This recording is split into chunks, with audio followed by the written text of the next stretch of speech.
पूर्वोक्त प्रतिज्ञा के अनंतर महामुनि विश्वामित्र उत्तर दिशा को त्याग कर पूर्व दिशा में चले गए और वहीं रहकर अत्यंत कठोर तपस्या करने लगे। रघुनंदन, एक सहस्त्र वर्षों तक परम उत्तम मौन धारण करके वे परम दुष्कर तपस्या में लगे रहे। उनके उस तप की कहीं तुलना नहीं थी। 1000 वर्ष पूर्ण होने तक वे महामुनि काष्ठ की भांति निष्ठक बने रहे।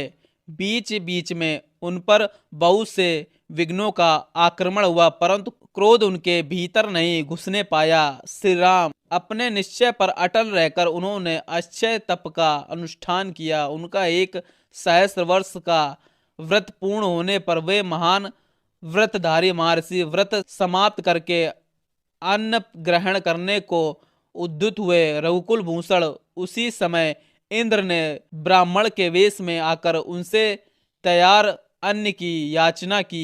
तब उन्होंने वह सारा तैयार किया हुआ भोजन उस ब्राह्मण को देने का निश्चय करके दे डाला। उस अन्न में कुछ भी शेष नहीं बचा। इसीलिए वे महातपस्वी भगवान विश्वामित्र बिना खाए पिए ही रह गए। फिर भी उन्होंने उस ब्राह्मण से कुछ नहीं कहा, अपने मौन व्रत का यथार्थ रूप से पालन किया।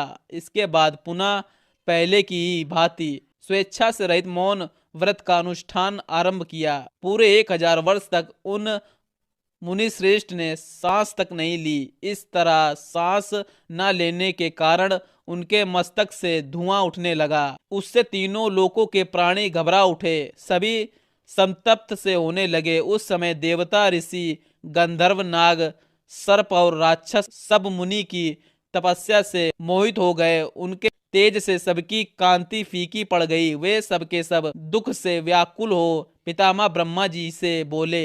अनेक प्रकार के निमित्तों द्वारा महामुनि विश्वामित्र को लोभ और क्रोध दिलाने की चेष्टा की गई, किंतु वे अपनी तपस्या के प्रभाव से निरंतर आगे बढ़ते जा रहे हैं। हमें उनमें कोई छोटा सा भी दोष नहीं दिखाई देता। यदि उन्हें इनकी मनचाही वस्तु नहीं दी गई तो ये अपनी तपस्या से चराचर प्राणियों सहित तीनों लोकों का नाश कर डालेंगे। इस समय सारी दिशाएं धूम से आच्छादित हो गई हैं, कहीं कुछ भी सूझता नहीं है। समुद्र क्षुब्ध हो उठे, सारे पर्वत विदीर्ण हो चले, धरती डगमग हो रही है और प्रचंड आंधी चलने लगी है। ब्राह्मण, हमें इस उपद्रव के निवारण का कोई उपाय नहीं समझ में आता है।